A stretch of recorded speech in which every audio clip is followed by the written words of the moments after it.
Hello, my name's James. I'm a portrait photographer from Portsmouth in the UK. You've probably not heard of me, and I welcome you to the latest video on The Honest Photographer. And I'm joined for the first time by two esteemed guests. Firstly, from the glorious bed of Essex there, Scott Johnson, the American photographer. How are you, sir? I am very well, mate. I am surviving. It's a nice, cold, fresh day here in God's country that is Essex. But yeah, I'm all good, mate. I'm all good. Good. I'm pleased to hear that. And from not Essex, in fact, from over in the United States of America, in Las Vegas, we are joined, very, very privileged to be joined by Jerry Ghionis. Jerry, how are you, sir? I'm good, thank you so much. It's been a great time, having a bit of fun here. And just to let you guys be jealous, it's 34 degrees here in Vegas right now. Fahrenheit, I presume. So very cold in the desert. Obviously not. So you've had a tumultuous. Let's just cut to the chase. You've had a tumultuous last few weeks, Jerry. Give us some meat to those bones. What's been happening with yourself personally? Yeah, look, I developed COVID-19. It was, we were very careful. Melissa and I were extremely careful. We allowed, little to no guests. We only had like Joe, who works with us.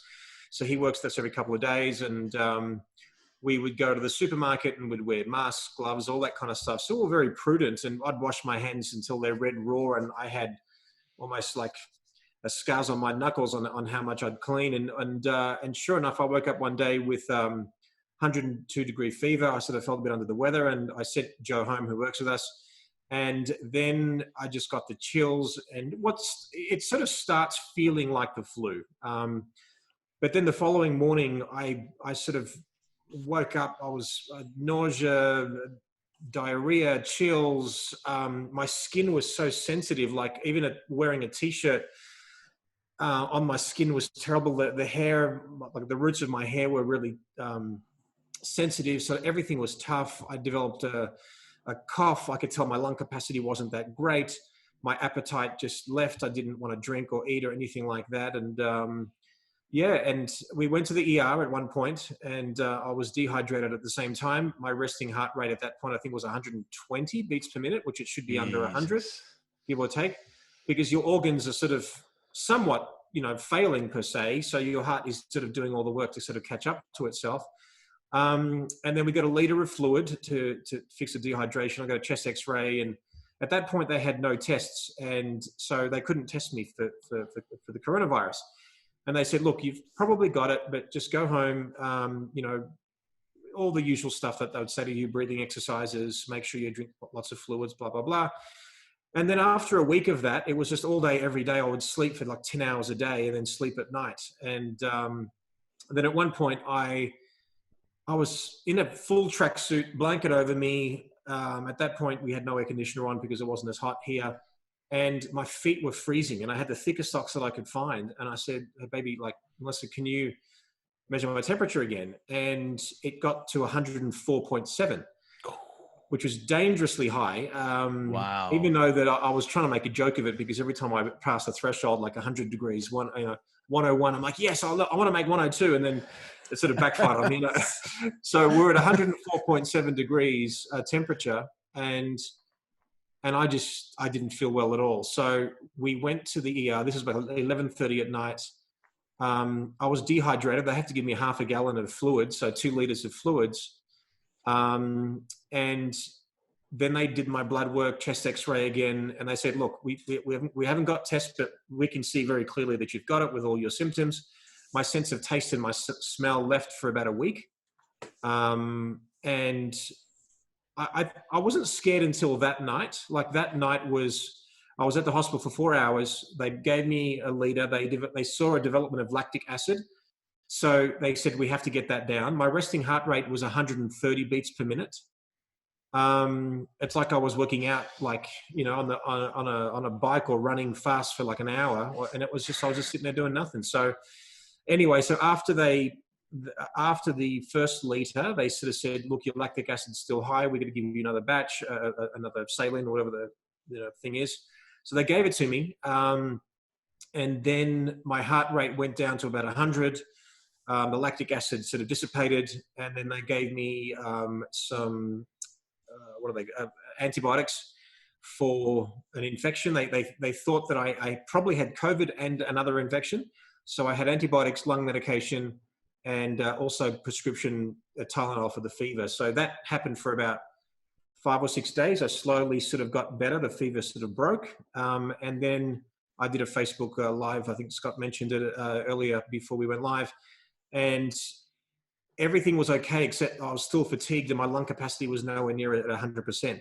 So even now that I'm talking to you, I'm finding I'm sort of losing my breath still. So it's still a little bit there, I think. But for anyone watching this, take it seriously, guys. This is not the glorified flu. This is life-threatening. And I read a statistic the other day, like 4 out of 5 people on ventilators pass away. And I'm like, I don't know if that's true or not, but man, like he said to me, we can take you to the hospital, but you're probably more comfortable at home.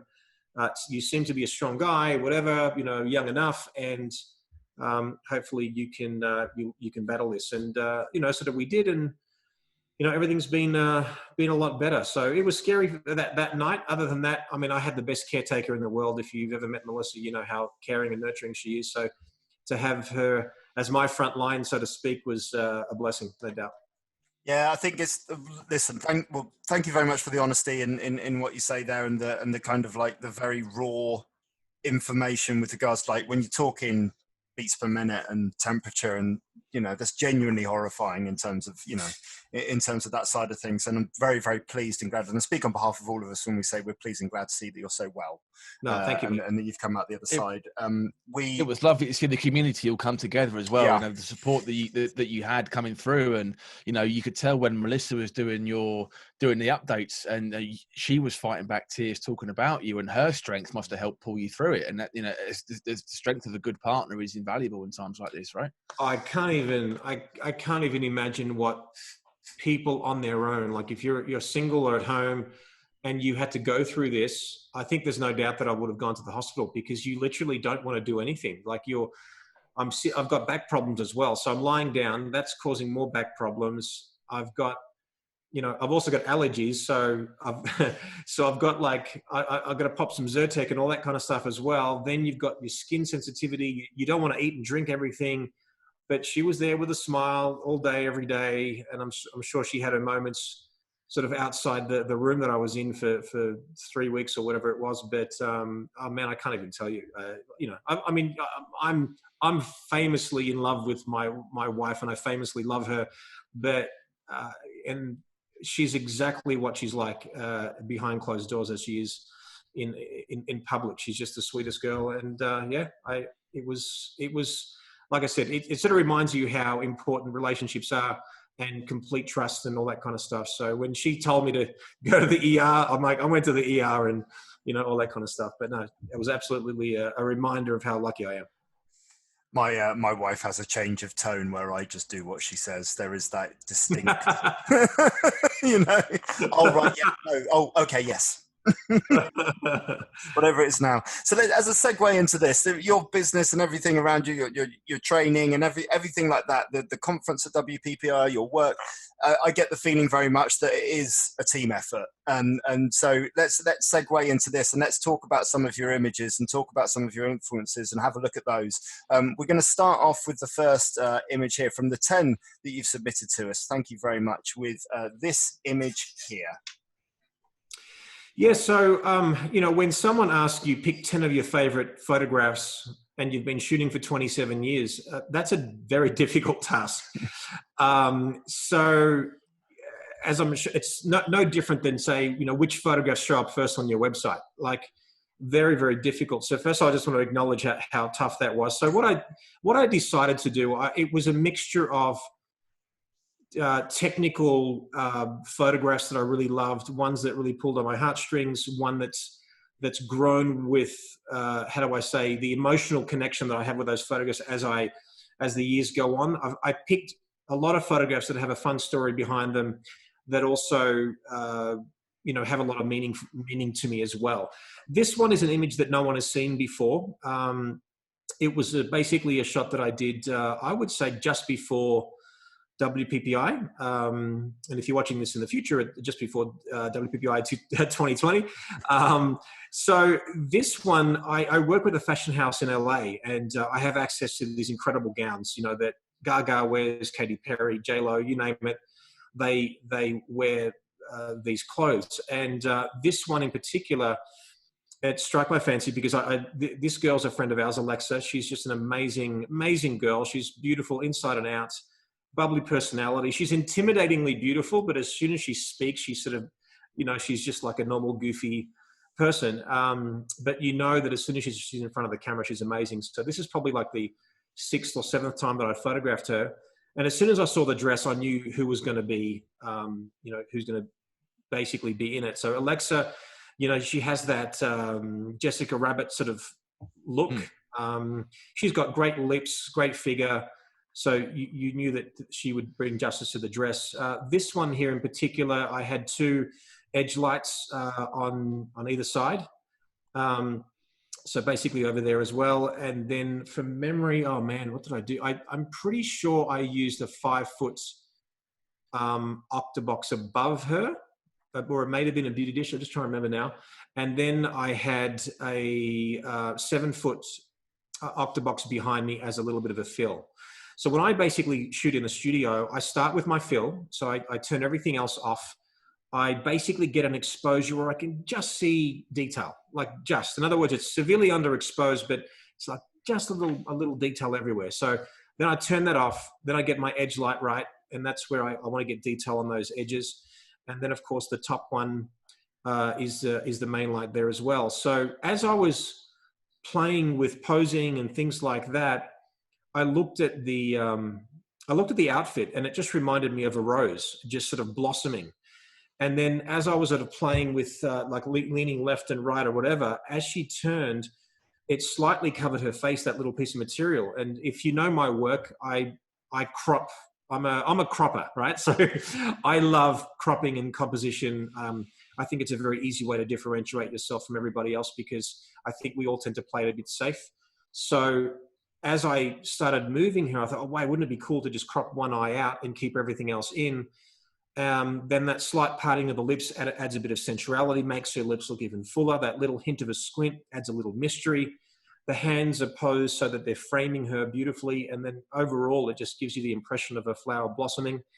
And then the background is just a gray muslin background. And, this is not so much an emotional attachment. I just think it's probably one of my recent favorites because it just has a very striking color palette, the mood, the feeling, the emotion, the pose, everything sort of came together. So as I was looking at that shoot, this seemed to be one that stood out.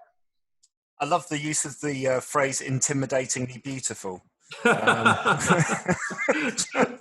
Well, it's funny because I have a friend who was there at the time, who occasionally assists me, and you could see him sort of cowering every time because she's quite.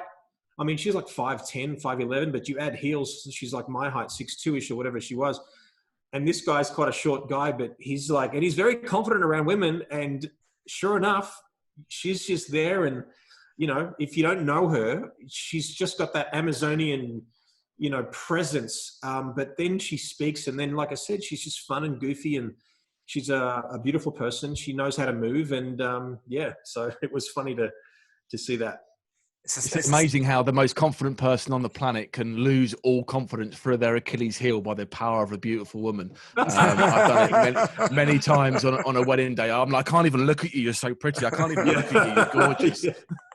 Yeah, absolutely. It's a wonderful, like I said, for anyone listening, this is just the most wonderful, explanation of a piece of work as well, and strikes me as like how many people talk about what a great judge you are. At competition level because of the way that you express the things that you're seeing in front of you. So I'm just, like I said, just looking forward to seeing so many more. But I love the way that it's just suggestive.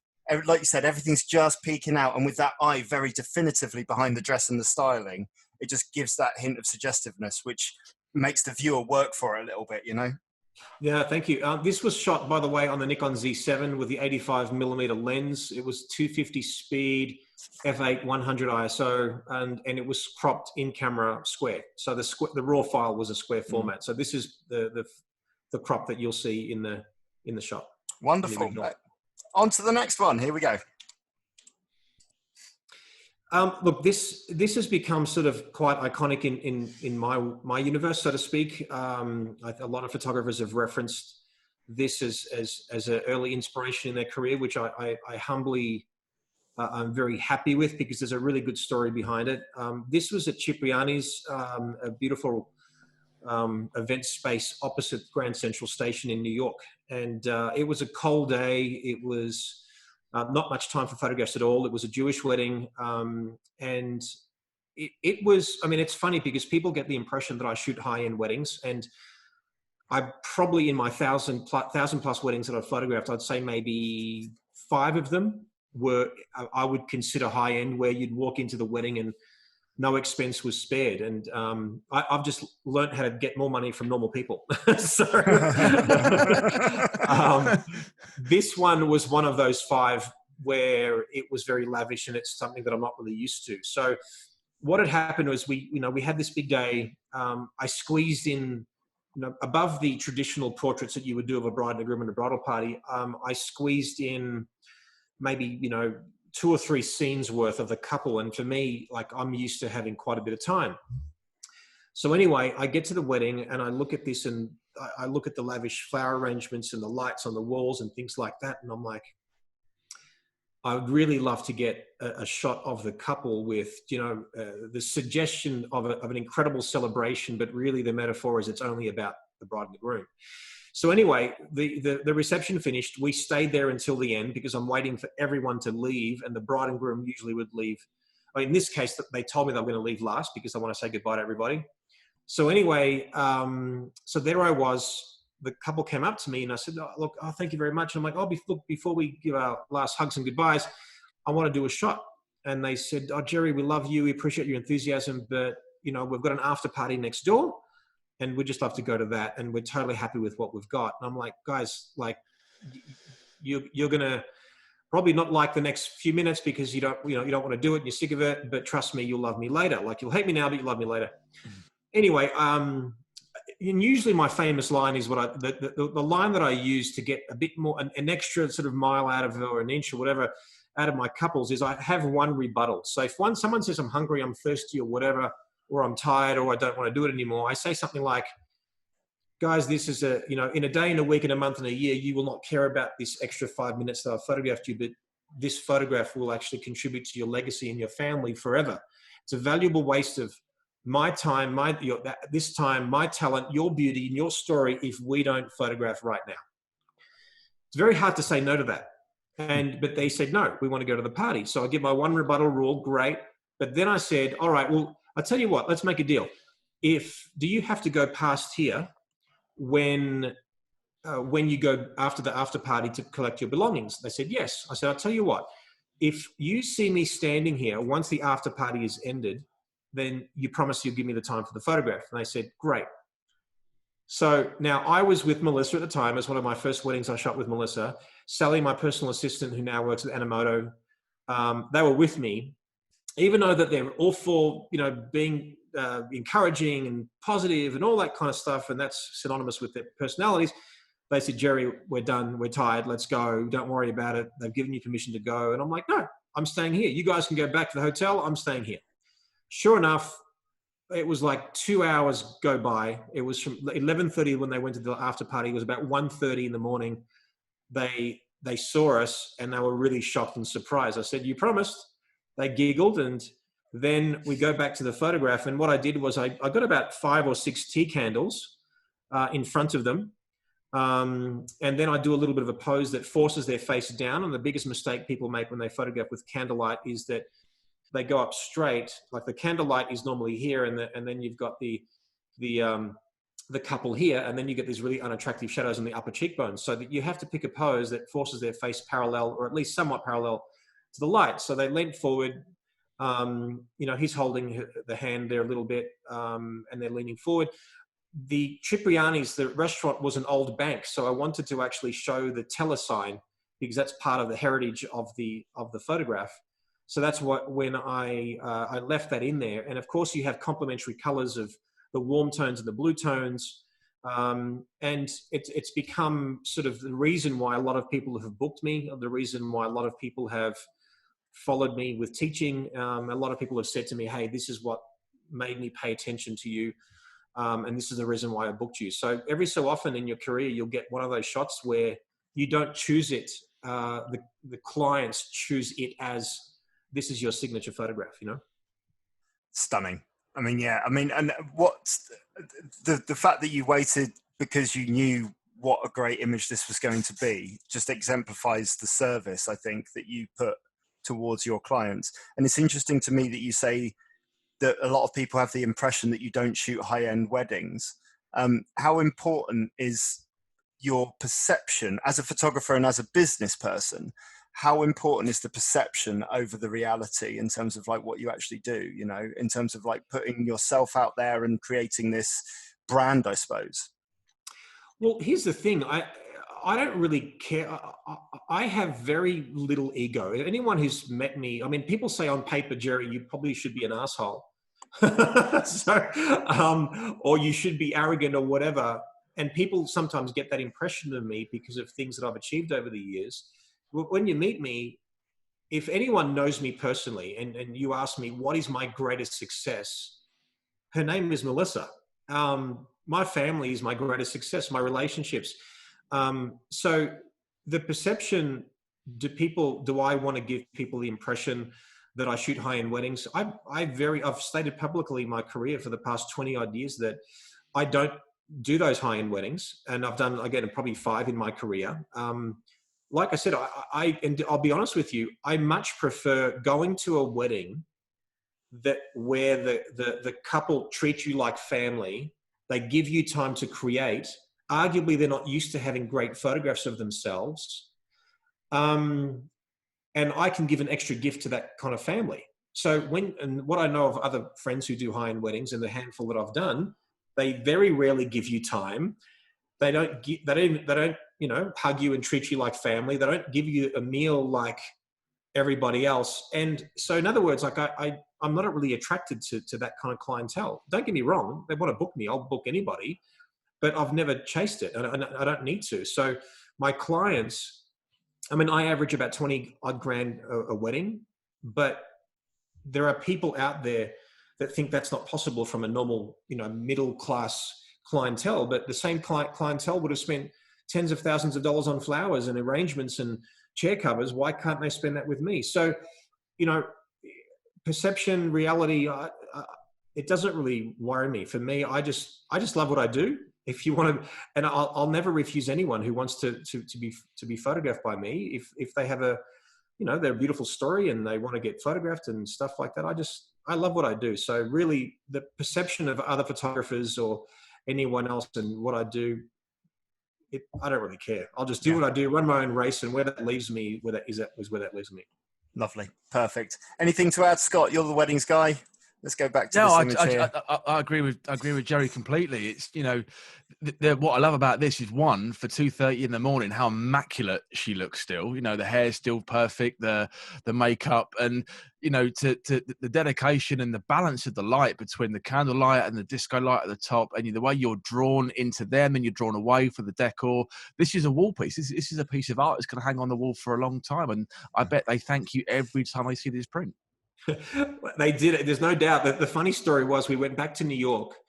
I had a projector with me, and I did the sale with a projector in their home, projecting on the wall.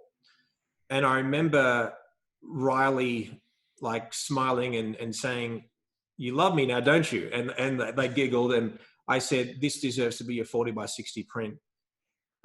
This is the one that you're going to talk about. This is a talking piece. This is just not what I look like. This represents."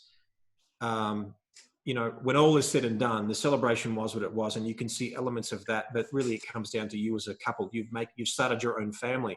So they ended up buying this as a panoramic spread in their album. They ended up buying a 40 by 60 of it, and that made me $2,000, just that single image. So I often say in my seminars when I talk about this image, I say, well, look, if not for the love, for the money. And I get my whole audience to say that word because people are embarrassed about making money and think of it like that you're less of an artist because you want to make a living out of it, and which I think is ridiculous, of course, and it's probably another Zoom call, but yeah, definitely that's a cul-de-sac we could go down another time. Absolutely. Okay, let's move on to the next one here. Yeah, look, this one has become a recent sort of photograph that people have sort of said, Jerry, I've followed you because of this, and this is a different one, and whatever. And even though that it looks like a digital montage, or it looks like a multiple exposure, it wasn't. This photograph here, it was funny because I was walking with the groom. So I was basically here, the groom was here, and the house was here. And we were walking, and as of course you talk to someone, you sort of look at them acknowledgingly, and I sort of noticed his reflection of his silhouette against the overcast sky behind me. And then as that was happening, the bride walked past, and I saw the bride vividly through hit the reflection of his silhouette. And it reminds me, like when you go to what do they call it, window shopping, you look through a window and you do this to hide the reflection, right? So I thought to myself, wow, this would be a great metaphor of two becoming one. And I'm like, all right. So I asked the groom do you have any little step ladder? So I went up to the house, asked the bride to stay in the house behind the glass. And the groom stood on a little step ladder. I squatted down so I get a clear reflection of a profile of him, of his silhouette against the overcast sky. And then I was saying to the bride, move this way, move this way, move this way. I think from memory too, I walked in, I said, look, without a beautiful expression from you, without looking in awe and in love with your man, this will just be a glorified gimmick. I said, so I need a beautiful, soft expression. I need you to say, I love you, just with the warmth of your eyes.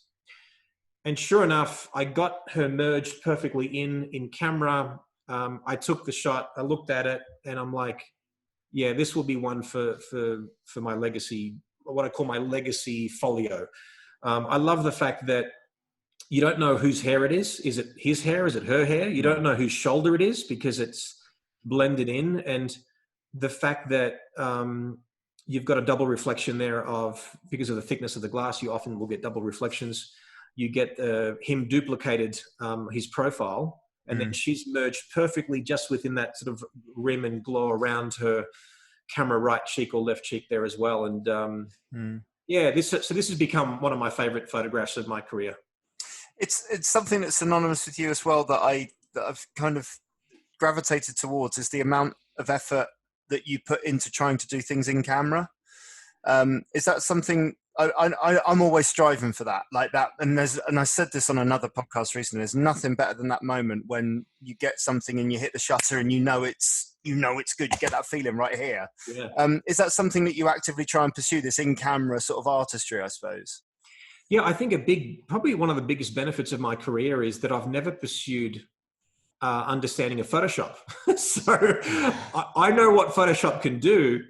And I've literally edited, like I've been there and literally got someone to, use their hands and to be my heart and my soul and my brains and all that kind of stuff. So in other words, you press the buttons, but I don't want to learn Photoshop.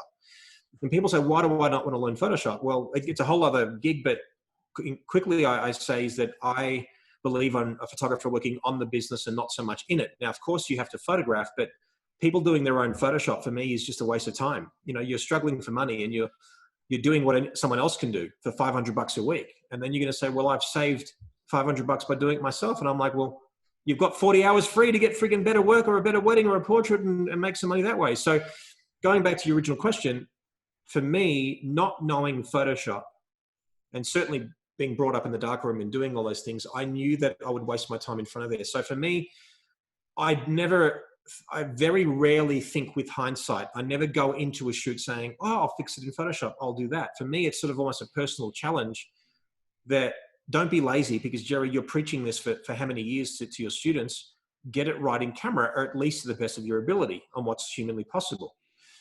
So that has been a huge benefit to me in my career, and it's a personal challenge. So when we introduced the in-camera artistry award, so when Melissa and I have been involved in the WPPI competition for several years, that was one of the first categories that we opened up. We said there has to be an in-camera artistry category where we're judging the embedded JPEG of the raw file, and that's it. And we've popularized that, and it's been amazing. So that photograph in particular ended up winning first place in the bride and groom together category. I think it was the third time that I'd won it.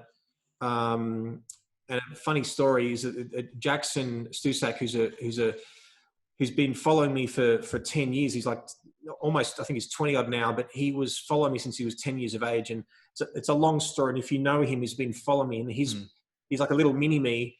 Cut a long story short, he's always been rooting for me. He's been following my work along with his mum. And the night that I won that award, that trophy, I invited him on stage and I said, dude, I want you to have my trophy. And he freaked out, and I said, I think you're the epitome of commitment to excellence, and you're only, at that time, I think 16. He was coming every year for 6 years. And he proudly, in his eyes, I'm one of his heroes, and he grabbed the trophy and he was walking off the stage. I said, wait, not so fast.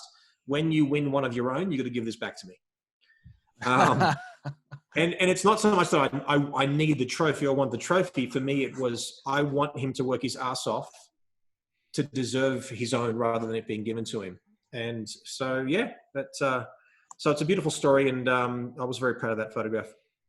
Lovely, lovely, lovely shot. Let's go on to the next one here. Oh, blimey, here we go.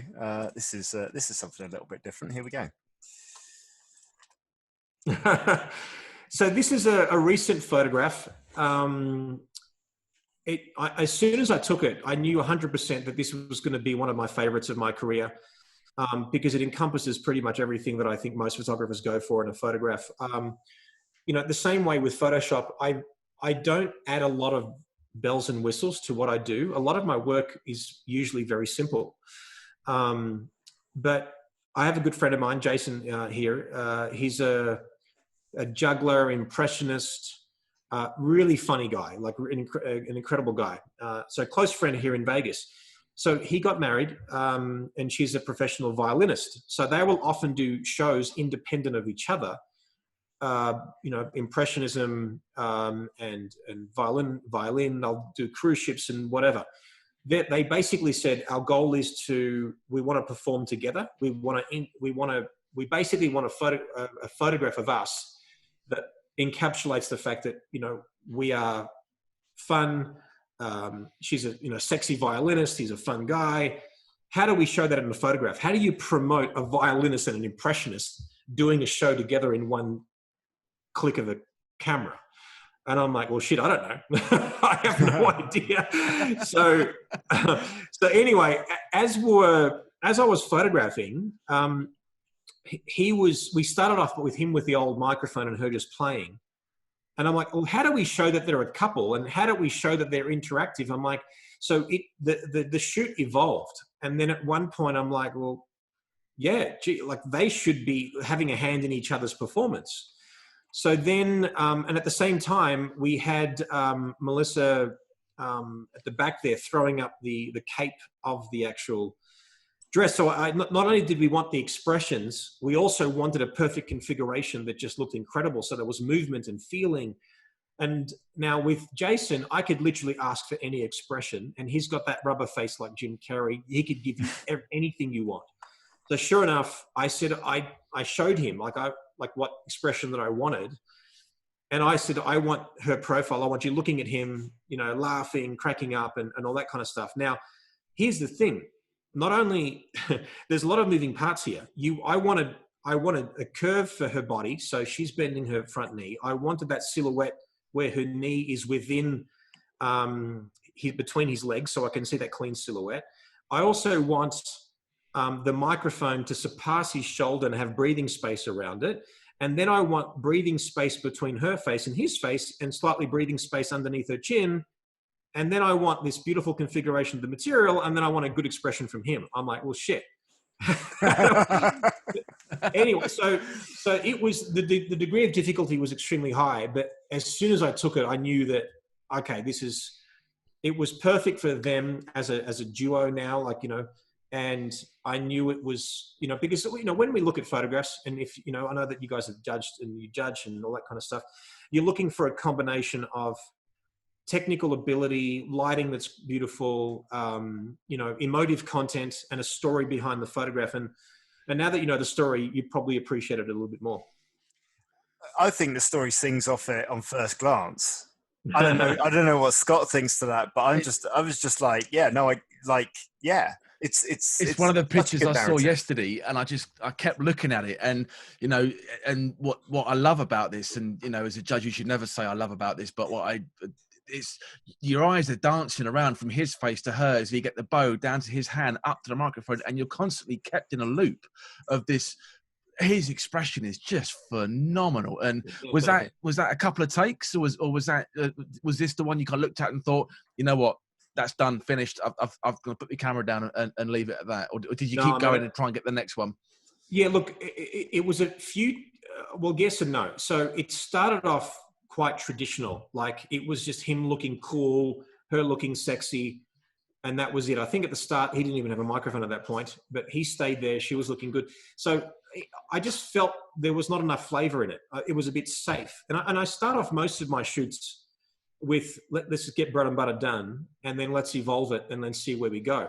Once we got this shot, I knew I was done. I dropped the mic, so to speak. I knew that, because the cool thing is, because I was shooting mirrorless, and also not only that is, you know, with my educational offerings, the cool thing is that now I'm shooting a lot of my shoots with a recorder.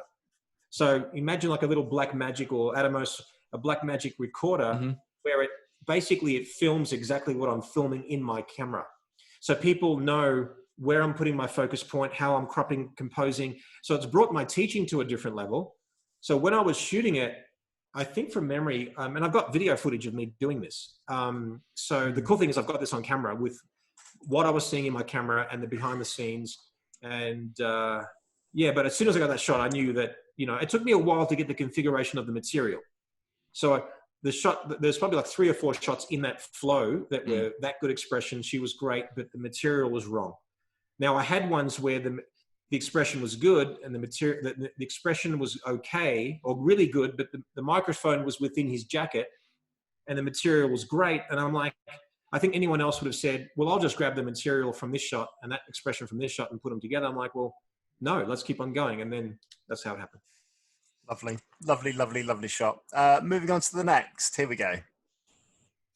Yeah, this is a recent favorite. This is basically an album cover, or, you know, a part of a series of sequence of images for an artist who's incredible, who needs some shots for their albums and all that kind of stuff. So she has this groovy sort of pink hair. This is one of the actual fashion pieces that I'd already had in the monthly sort of swap over of wardrobe from that fashion house in LA. Melissa plays piano, so this is a grand piano that she has.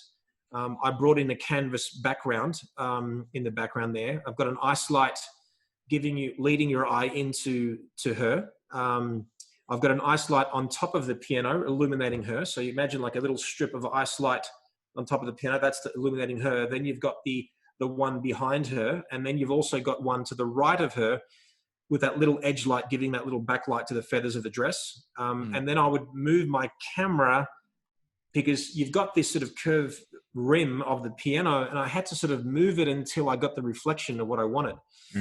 So we finally got it. There was ones where you see her singing and closing her eyes and very soulful and beautiful, which I was tempted to put into this mix of 10, but there's something about the mystery of her when turning her face and seeing the silhouette of her eyelash, and the little accent light of her hair. There was just something about this image and the mystery of it that I kept going back to, rather than just seeing her face and playing. There's something about that as well, in terms of, like, so far the images that we've seen, we haven't clearly seen that faces are a bit constantly being obscured. You're constantly right. You're constantly pulling the viewer in to make their own mind up. Do you know what I mean? Even on the last one with the singing, she's not looking at the camera. We can't see the eyes. She's in full motion. And there's something about that that's really, really intriguing, I think. Well, it's important that that's where your instinct kicks in. And it's funny, the more maturity, the more creative maturity you get, you sort of do it almost instinctually. That microphone shot, geographically, she is occupying most of the image with her cape and with her face. So you've got to balance it up with the vibrance of his expression. So now they basically both get equal opportunity, so to speak. And the cool thing is that I did it wide enough so that you can create a vertical image, so that if they're doing a billboard, you can crop this close above their waist, get a billboard out of it. You can get a 2:3 ratio here, or you can shoot 2:3 vertical.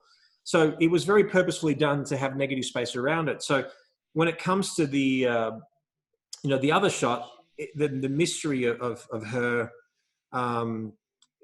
there was just something about it that I really loved. And she's an incredible singer, just glorious. And she was singing with a head voice, which is a layman's way of saying she was just singing softly, and it was still incredible. But it was just beautiful. I can't explain it. It was great to be surrounded by a master of her craft, and then collaborate. And like I said, this is what we came up with. Yeah, it's lovely. It's really, and like I said, the little accent of that little purple pink curve just in the foreground is just, like I said, to work to get that as well, and to see that off of the hair is just, I think it's just sublime. It's brilliant. No, thank you. Really, really good. Next one, let's bring this one up here now. We're going multi-shots now. Here we go.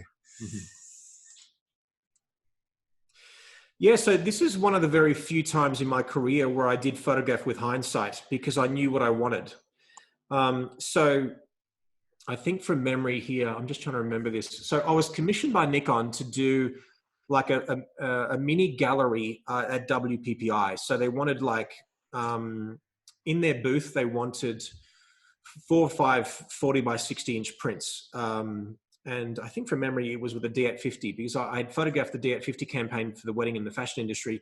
And on the back of that, there was also this little mini exhibition at WPPI. So then I'm like, well, I want to do a shot where I'm doing a composite with 5 of the same person interacting with herself. So I sort of had a bit of a storyboard of poses that I wanted to do and to achieve. By the way, an interesting part of the story is that I needed flowing material and a flowing dress. And I'm a big fan of Alexander McQueen and designers that are a bit edgy. And so I couldn't find a dress that would work to flow. So I literally went to the material shop. I bought this material. I went to the designer, as I was saying, in LA, and I said, I want you to make a dress that covers the bust, wraps around the waist, and gives me room to play. So she made the dress. And then the day before the shoot, I ended up photographing 4 or 5 girls, and I was going to pick just one to do the shoot the following day. And I fluked picking the girl that actually was a dancer. So very graceful, very beautiful. She could leap and jump and all that kind of stuff. And then that's when I ended up, building this shot in my brain while I was shooting and saying, well, how can I interact and how can I do all this stuff? And that's when I thought, okay, well, we've got 5, because so as we know in photography, odds are even. Odds look more even than evens. Like 3 people look better than 2. It's just the way things work. So as we started to play, I thought 2 of the figures can have the material wrapped around them, so we get this beautiful figure. We have to have that towering figure in the middle that turns her face up to the light, and the material goes there as well. I love the way the hands are sort of interacting with each other, into each other's hair and all that kind of stuff. And of course, you've got the right figure. People have said to me, why didn't you bring that right hand down and touching her? I said, well, it may have been too predictable, And I remember this being judged in competition, and one of the judges sort of said, well, that, the right figure should have been interacting. I'm like, well, that's just too obvious. If I mirrored the left-hand girl, the first girl, and I mirrored that with the right, I think that would just be too obvious. So for me, I often will make things perfect, as in I construct an image and then I'll just break it a little bit, because then you need that predictability sort of gone a little bit. Does that make sense? Absolutely. Yeah, no, I think so. I love the work that's gone into it. And again, covered up faces. but it's all perfectly placed, and there's such a good flow to it. What you speak to that, Scott? I'm in agreement with Jerry. Sometimes it's too obvious to do the obvious thing, and I'm a great believer, like I think we all are, that it's okay to know the rules. If you know the rules, it's okay to break them, and there's no reason why. I just, again, much like the image with the microphone, and I'm just dancing around from one. Every time I look at it, I'm looking deeper and deeper into the image and noticing more things, and it's just I can't take my eyes off it. And it's one of those images that when I saw yesterday, I text James and I said, I've seen Jerry's images and I instantly want to sell my cameras. I'm never going to be as good as this. So it's just like, and it's frustrating that you can, and it's great to see that, you know, we all need to start planning our shoots maybe a little bit more and thinking about the outcome and thinking about the finished result rather than, like you say, oh, I'll fix it in Photoshop, because we've all done that. And that little fix, what you think is a little fix in Photoshop, turns out to be the biggest pain in the ass possible. So just try and get it right in camera. Yeah, it's funny because, like, and just to give credit where credit's due here, Rocco and Cora edited this photograph. Usually every year I'm home in Australia, November, December.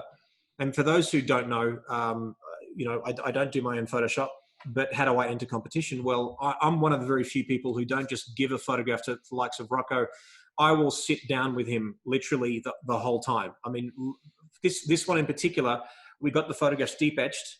So now we've got, you know, everyone, all the individual of each girl deep etched.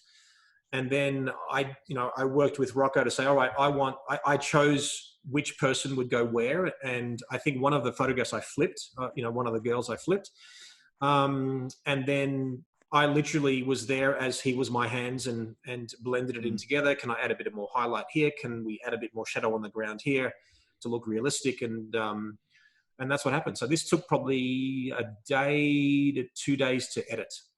Yeah. So. But getting it right in camera at the start makes that job all the more easier. Well, here's the thing, right? You can't really, I mean, to a certain extent, the apps these days are getting pretty crazily sophisticated, but you need a great foundation. That's the thing, is that I think that, and I'm fine with digital artists doing their thing. And obviously shots like that, you just can't do in camera. But I just think we're lazy. We're lazy as an industry. So I just think that hopefully that's a bit of an inspiration to someone. It's like, all right, look, if you are going to use Photoshop and you want Photoshop as hindsight, well, go all the way with it. Like, know what you want to achieve, go for it, and then let hindsight be your guide. But everyday bread and butter work or whatever it might be, like, there's so much that we can do in camera. I just think as an industry, we don't practice enough. You know, Yeah. We just don't practice, you know, Yeah. and that's the shame. Yeah, fair point. On to the next one. Here we go. So this is Alexa again. This is that model from that red dress. And this, I think, was the first time I shot her in non-bridal. I had bought this beautiful canvas background from Oliphant, who famously do a lot of Annie Leibowitz's canvases. So I got this sort of beautiful burnt orange vignetted canvas piece. I've got this sort of fixation on antiques and props. So I would often go to swap meets and antique shops and just, you know, walk around all day just to find that one thing that I might use. So the bench that she's sitting on is an old antique piece. The lamp is an old antique piece, and the umbrella is an old antique piece. So there I have this blank canvas. I've got it on the ground and on the wall. I've got these three props. And then I worked with her with wardrobe. I said, look, I want to make this sort of like a posed boudoir shot. So we looked at Amazon. We found basically like a little bodice that she can use, because I wanted everything to be gold because of her hair and the background, the umbrella. So this was very much designed. The elements were designed beforehand. I didn't know exactly where I was going to go with it. But the interesting thing about this photograph is that I was given a product. I believe that they're no longer in business, which I'm happy about in one way, because I'm one of the only people that has this product in the world. And that is, it's called a Brono. It's basically a frame that holds 12 magnets, and then you get these glass or these mirrors that have a magnet attachment, and then you just place them on. And then now we've got 12 mirrors that can move in any and articulate in any direction. So in the spirit of vintage, I had 2 old Hollywood spotlights, 1,000 watts, and 2 of these Bronos, and I illuminated both of them. So now I've got 24 little lights, which is basically a mirror reflection of the Hollywood spotlights. So what had happened was I had posed her, and now I'm basically moving the mirrors. And sometimes I would get like Melissa to wear her glasses and be in front of it so she could just move it left and right because it was so friggin' bright. And so I needed to basically silhouette the lamp on the top left, as you can see there. I wanted to get some detail on the posts on the bench was on. I needed to silhouette her legs. I needed a bit of breathing space between that triangular piece of light between her leg. I needed some light on the top right. So some people have said this is terrible Photoshop. Some people have said this must be light painting. And it really, I mean, obviously there is a charm about light painting, and so to some extent, this is light painting, but it's actually done in a fraction of a second rather than, 20 seconds or 30 seconds. So I photographed quite a few shots with this, and I thought, wait a second, wouldn't it be cool for her to twirl the umbrella and have everything, and have it like a misty waterfall, and then have everything else perfectly still. So I think this was shot at 15th of a second. So I did my safe shots. Then I did, 15th, half a second or whatever it was. I said, stay completely still and then just move your fingers. So that's why you can sort of see her fingers. See a tiny little bit of movement. Blurred, but then everything else is perfectly still. The ones of her looking in the camera doing this didn't work. For some reason, it just, like this is a mysterious, dramatic photograph. Looking in the camera was too obvious. So looking down also helped her stay put. But yeah, the 2 sets of Bronos, the 24 mirrors was on camera left. And that was it. And I saw and actually it's hanging in, I've got a 40 by 40 inch, literally on my right-hand side over here that, I have in my studio. Stunning. In my study. Yeah. Good. Once again, stunning use of color harmony throughout, and just the effort that's gone into the lighting. The reason why it looks different is because it's not been conventionally lit. It's been lit by completely different means, which is why I think possibly why judges and people were trying to work it out, because they weren't used to seeing it. Does that make sense? I think, I think that's what's so interesting about it. No, it's fun. And I think it's a reminder to tell people watching right now is that sometimes you've created a shot and you'll enter it into competition, and then people will try to diagnose it and try to say how you achieved it. And it might be totally false. But what I'm getting at is that if a judge doesn't like a photograph, or you judge it to 75 or whatever it may be, or whatever, it does not mean it's not a great photograph. If people were privy to the story or the execution, then it would probably add a lot more value to it. So, I entered this into in-camera artistry. I ended up winning that year. I think this was right up there. I think it got an 84, 85. I can't remember now. So people thought, hey, this was done in camera. This is pretty cool. But everyone thinks it's actually light painting where I've got a torch and I'm doing this. But it doesn't really matter. Like for me, I've got to say, the most important thing I can tell any of the viewers right now is that the result is not the most important thing. In anything in life, my resolve, the way I live my life, the way I photograph, for me, it's the process that I'm obsessed with. It is the creative process that I absolutely am exhilarated in, rather than, well, that should have got a 90 and I barely got an 80 or whatever it might be. If you focus on the creative process, the process of getting more work in, the process of going to the gym or whatever, your results will come. If you had your whole life sent, I'm like, this has to win because it's the best shot I've ever done, and it doesn't, then you'll be crushed. So focus on the process, not the result, and you'll be a lot more successful than you were if you were hanging and hedging your bets on a symbol of your success per se. I always take a quote from each of these videos to put as the video title. And so far I've got intimidatingly beautiful, focus on the process, not the result. This is all gold. I don't know which one to pick. Let's go to our next image now. Here we go. This photograph, the second I took it, I'm like, I knew this was going to be part of my legacy. You know, I don't know, for a split second when I took it, I'm like, when I die, hopefully this will still be remembered. So there's a great story behind this. So I had a workshop student, Karen. She did my 5-day workshop. I remember her vividly. I remember her telling me something about, oh, I've got this beautiful redheaded daughter. I'd love for you to photograph her one day. And I'm like, yeah, this is just another mother with a daughter who thinks that she's the most beautiful girl in the world. And I'm like, and I didn't shrug her off. I said, look, I'm sure it'll be really fun. I go, show me a photo. She showed me a photo, and back then she was, 10 or 9 or whatever, beautiful redheaded girl. You could just tell that she was poised to be a model or, an actress, something.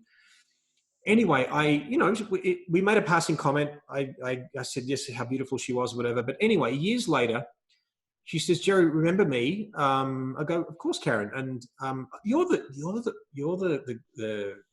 have the actual beautiful redheaded daughter. She must be stunning by now, certainly. She showed me a photograph, and I said, oh my God, I have to photograph her. I said, look, if you fly here, I'll photograph your portrait. We'll both be looked after. At that time, the Nikon Z7, the first mirrorless cameras came out, and a couple of the ambassadors were given the cameras a couple of months before the rest of the world. And they said, go play, do what you do, shoot a wedding, do fashion, whatever. And I'm like, as soon as I saw her as a 16-year-old, I was like, she looks like, I pictured the Kate Blanchett from the Australian actress in the movie Elizabeth. So I pictured her as a queen. So I collaborated with a hair and makeup artist. And I said, look, I want you guys to be part of the shoot. And I said, we have to find the dress. And then you go to costume shops and you find these tacky, friggin' queen dresses. And I looked at vintage shops. I couldn't find anything. The mother said to me, well, look, I have a friend who's a seamstress. I think we can make something. Now, I said to myself, yeah, this is not going to end well. This is going to be really tacky. Because everyone's got a friggin' friend who's a seamstress. And sure enough, I gave her what I wanted. And she came to the shoot with this. And I'm like, oh my God, like I found the rings that I wanted. I found the pearls. I found the crown. But she was responsible for the ruff and the dress. The ruff was floppy. So there's actually pieces of cardboard behind her that's actually placing this up. Wow. This was done with let me see here. This was done a bit of fill light, a 5-foot octobox, and a light behind her. And how we got that expression was that you see ever so slightly that the pearls are not perfectly centered. Mm-hmm. So I was about to take a couple of test shots. So I tested the lighting, but I sort of wanted to get into the groove. And there I am, with my profiles sort of cooked up, ready to go. I've got camera on a tripod, my finger on the shutter. And then the mother looks at her and saying, like without saying a word, the pearls are off center. She looks down at the pearls. She looks at her mum and gives her an evil. And then bang, I took the shot. And it was the first shot of the shoot that wasn't a test shot. And I've got video footage as well of this shoot. And it was very serendipitous. I mean, the amount of things that happened to make this shoot happen, and even the roles, we're problem solving how to do the rolls of the hair, and I suggested the hairdresser do it like this, and ended up being amazing. And it's truly one of my favorites. And if you've ever been to a seminar of mine in the last year or two, if we talk about meaning and purpose, you've got to see the reaction of her seeing her photographs for the very first time. Because the reaction is absolutely priceless. I mean, she said, I've never felt better about myself. And even her mother actually looking at her as she was literally, her eyes were wide open. Oh my God, I'm shocked to see myself like that. Her mother, was like, do you see all these years I've been saying how beautiful you are? Because this girl, Claire, lacks confidence. But she's so beautiful. It's like, why would you lack confidence? Look how gorgeous you are. And we finally showed her a part of herself that she had never seen before. So sentimentally, emotionally, technically, expression-wise, it encompasses my entire philosophy of shooting. So for me, it's certainly one of my favorites. And this is what's so important about like what we do. And that you alluded to it very strongly there, how photographs make us feel over how they look. Yeah. And that's such a key emotional hook to everything, isn't it? No doubt. Unquestionably. Let's go to the next one. Here we go. Oh, Get rid of those. There we go. So this shot was this was one of those lavish weddings that I was telling you about. This was over 2 days. They rented this big mansion for the photo shoot, and it was quite funny because you're in awe of this staircase, and you could photograph it in so many different ways. But how do you do it? I mean, literally, I think part of achieving great results is literally picking a path. In other words, I think photography, like the bigger problem, other than actually coming up with ideas, is committing to one. Does that make sense? Yeah. Like, because we all could walk into a room and have a bride in front of us, and there's 50 things that you can do. Now, the trick is picking one and pretending it's the best idea and executing it. With this particular shot, I had photographed, from outside in. I'd photographed on angles. But I think the best thing you can do as a photographer is just to put your camera down and walk all around. Walk up the stairs, walk around, walk on top, left, right, forward, look where the light's falling. And pressing that pause button, I think, is really important. In this shot, I sort of looked at a dress and looked at how big it was, walked upstairs, and I'm like, man, if I lay out that dress, it's probably going to be perfectly just within a diameter of that staircase circle. And perhaps, a metaphor of her like an angel resting on a cloud or in a bubble bath or whatever it may be. So what I had done is we laid her down, put all the dress all around and had this bit of negative space around it. And of course the light's coming through the doorway, which is some natural light coming through. So she had to, I often tell people, you got to turn the body away from the light, turn the face back in. Her arms have to be off her body, and I don't want her arms too posy. They just need to be resting. So that seemed to be like logically where the hand should have gone. If she had her hand perfectly straight, like a right angle, it'd be too structured, too masculine. But when you're resting on something like that, you would logically put your elbows out and then the hands are in, so then they give that softness. I had to put a towel underneath her head, underneath the dress, so she could actually have enough light on her that surpasses her face, surpasses the actual material of the dress and on her face. Then the trick was, because we've all done bird's eye view shots, but we never get the perspective. It's hard to explain, but if you look at the bottom of the frame up until the dress, you very rarely get that perspective where you can see over. So what I had done, no shit here, is that I literally lay my whole body on the staircase. I was balancing just with my stomach, and Melissa was holding my belt so I wouldn't fall. And then I'm with a 14 to 24 mil lens. This was a Nikon D3S.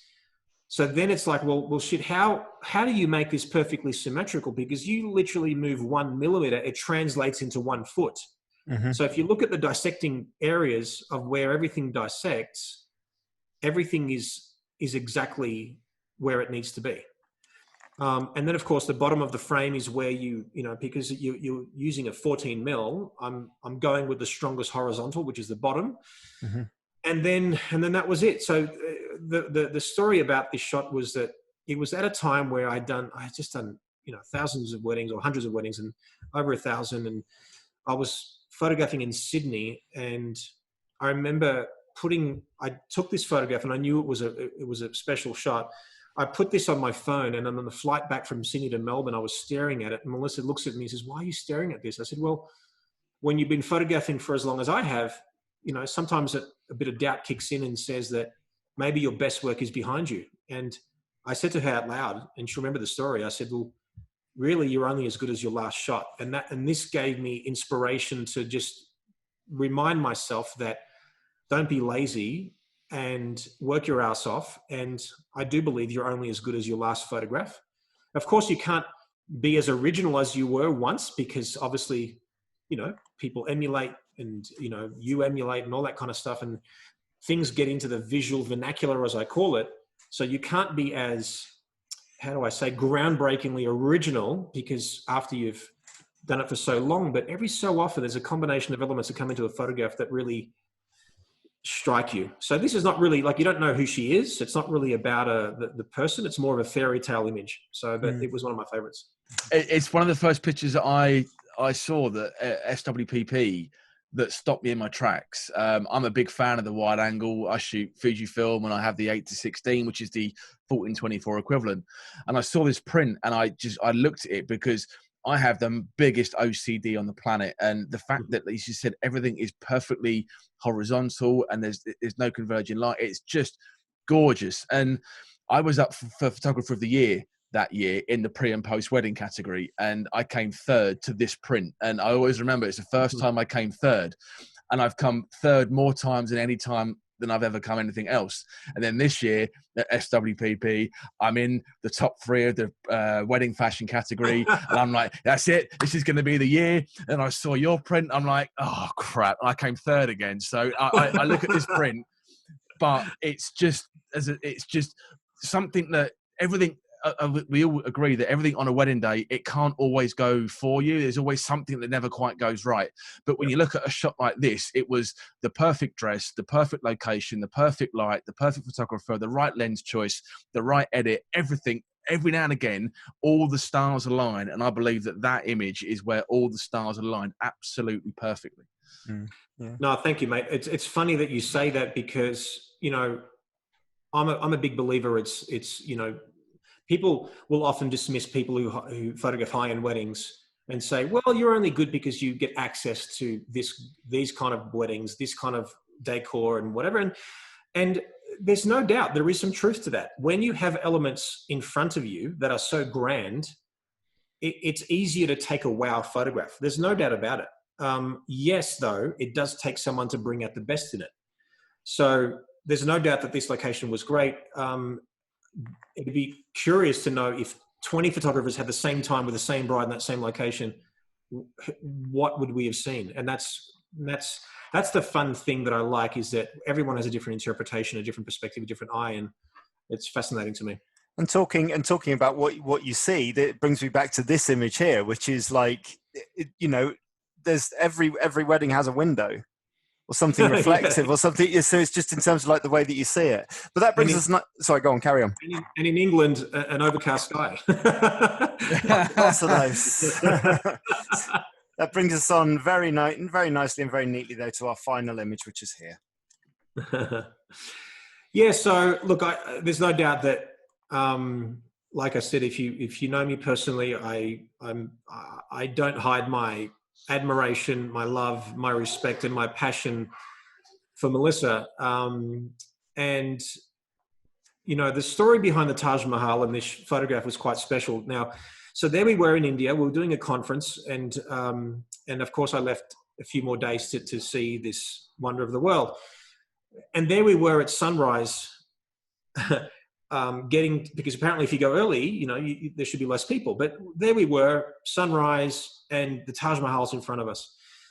And it's stunning, and it's beautiful, and it's amazing, or if not more amazing than what you probably think, even before you anticipate it.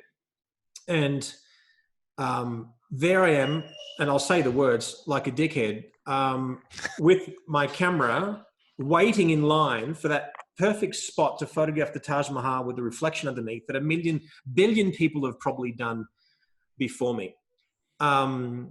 So I just felt stupid. I became a tourist and not a photographer on location. I took the shot and I'm like, well, this is just stupid. I'd rather just buy the postcard of the photographer that took the best shot of this in the best light. So I quickly ignored the typical tourist photographs, and I just soaked it in. So I was there, and with Melissa, we just soaked it in. And what you don't know, well, some may not know about the Taj Mahal. It's a glorified mausoleum. So the king at the time was so in love with his wife. She passed away. He wanted a symbol of his love, for everyone to see, to be inspired by, and so on. So he built the Taj Mahal, which again is a glorified mausoleum, to symbolize his love for her. Now I think he had 4 sons from memory, and one wanted to be the king. So he literally killed his 3 brothers, and not killing his father, he said, "Father, I am king now, and I want to put you in prison." And he goes, "Look, I don't care, put me in prison, but you must allow me to see my, beautiful wife." So if you've ever been to the Taj Mahal, you've got to go to the the most beautiful prison that you've ever seen in your life that is on camera right, that overlooks the Taj Mahal. So for me, so earlier in the week, we went to buy traditional garb. So one part of this conference, I wore the traditional garb that, you know, the guys wear, and we did the same with Melissa. And when we were there, we found this dress, and it sort of reminds me of a Roberto Cavalli or Versace style dress.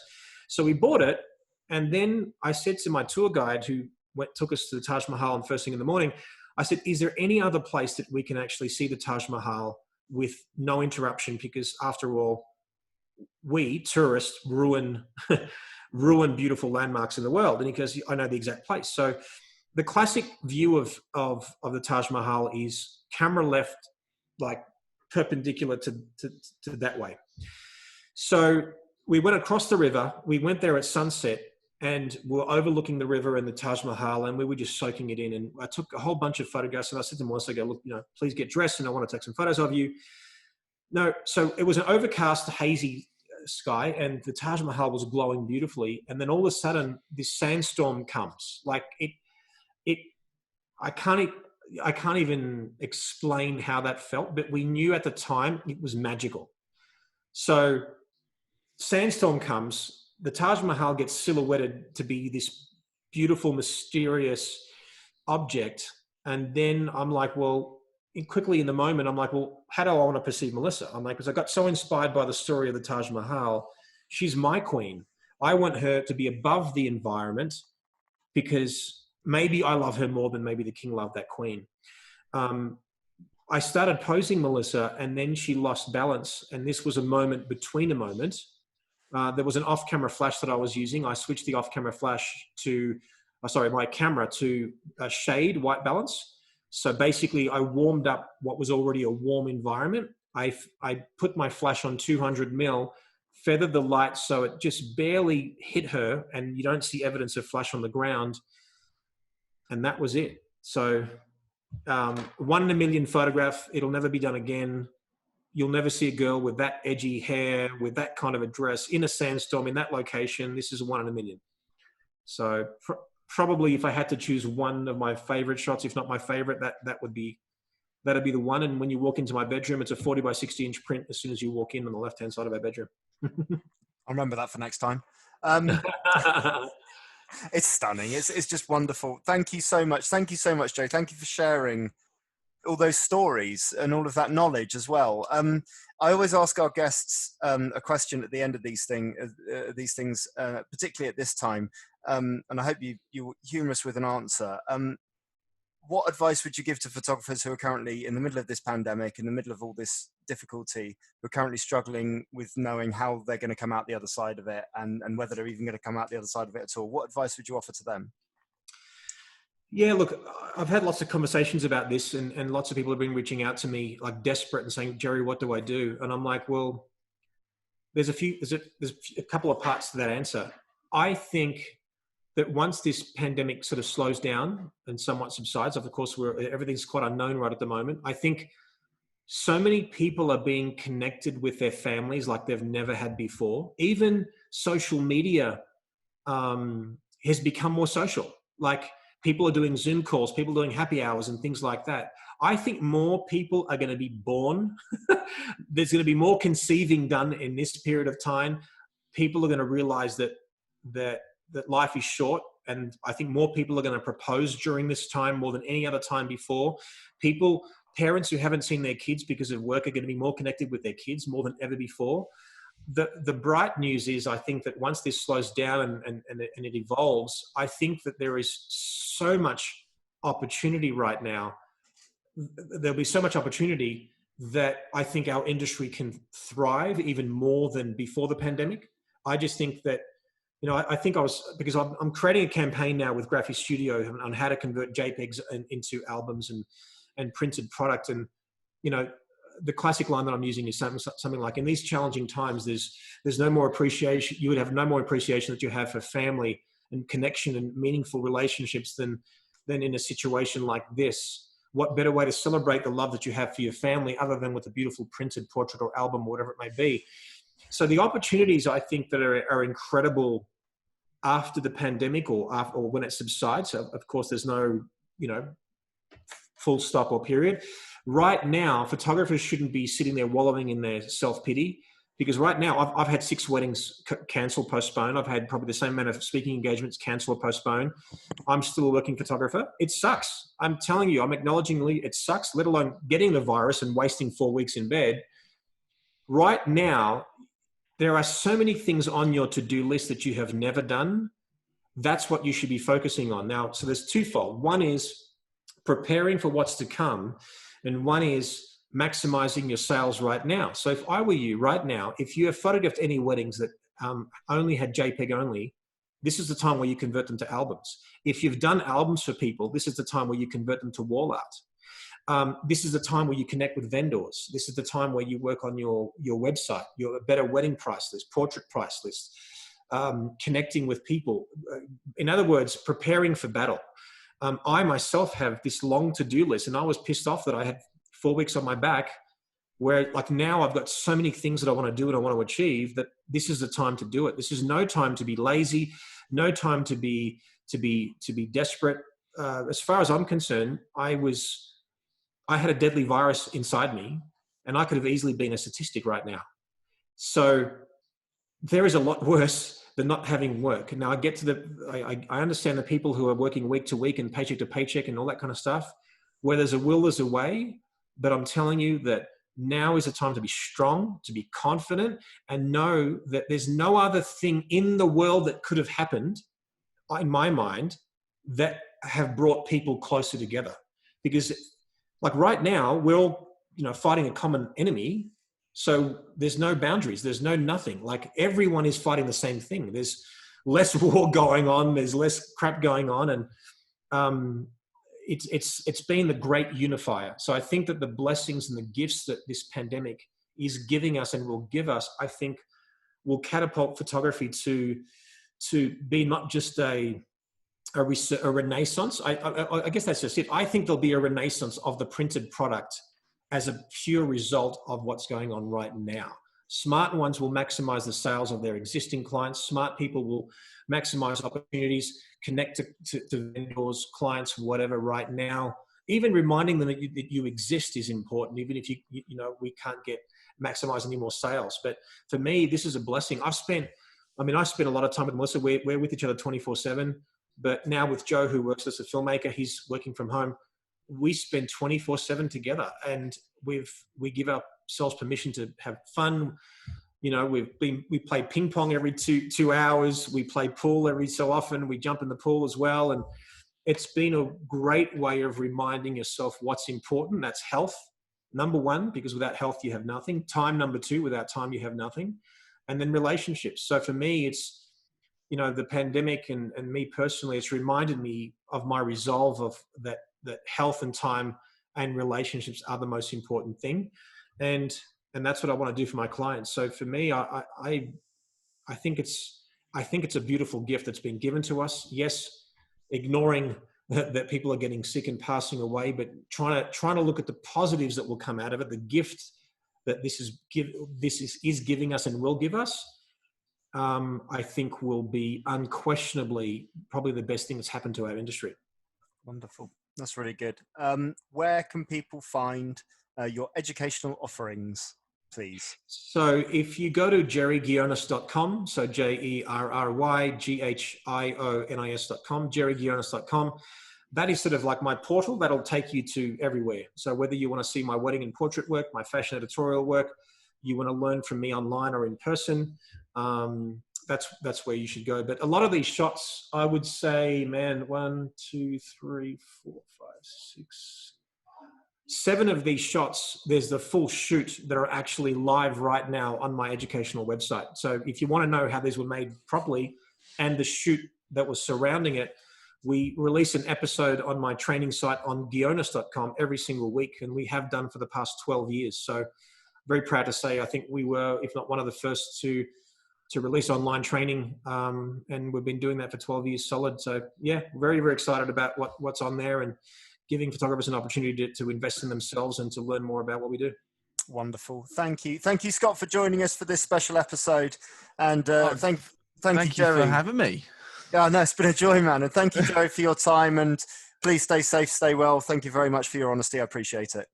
Thank you, mate. I appreciate the opportunity. Thank you, guys. Stay safe as well.